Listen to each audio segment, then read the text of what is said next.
African region, where transport ministers from Sadc member countries recently converged to discuss the importance of investing in railway infrastructure in a bid to boost Africa's economic growth.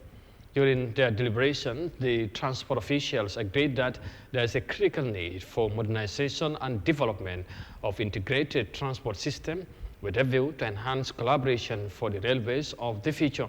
The leaders also signed partnership to address challenges in the railway sector. Let's have more details of that in this report.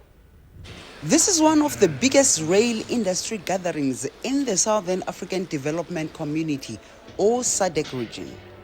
The conference focused on the importance of investment in railway infrastructure for the continent's economic growth. According to the South African Railways Association, currently, Sadc and the whole of Africa's rail network remains underdeveloped.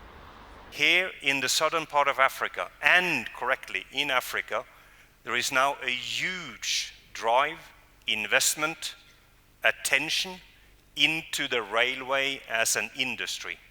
There is a lot of attention to, let's say, rolling stock, smarter trains, utilizing tons of data and detailed informations.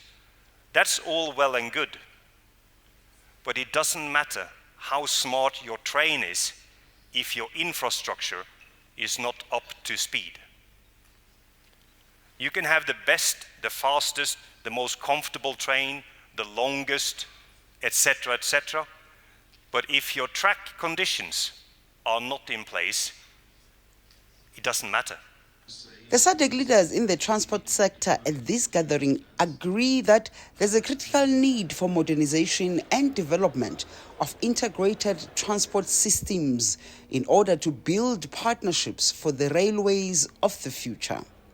A call was made to also ensure that railways are climate resilient. Countries and industries around the world are working hard to achieve digital transformation. It helps business grow quickly. In terms of digital progress, the transportation industry is ahead of retail, education, oil, gas, and mining. However, it still lags behind the government and the financial industries. Looking ahead, the transportation and the railway sectors need to focus on digital transformation to seize new opportunities and lead the way in the future. We must ensure that our railways are green, climate resilient, and sustainable.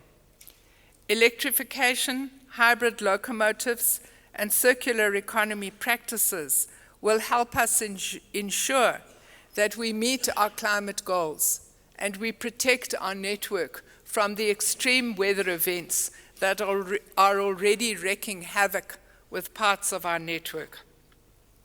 At the same time, we must invest in our people, training engineers and logistics practitioners, technicians, managers, and innovators who will design and operate the railways of the future. This must be about building African skills for African rail solutions. The transportation leaders under the umbrella of the Southern African Railways Association have now signed partnerships to collaborate in fixing the Sadc rail sector.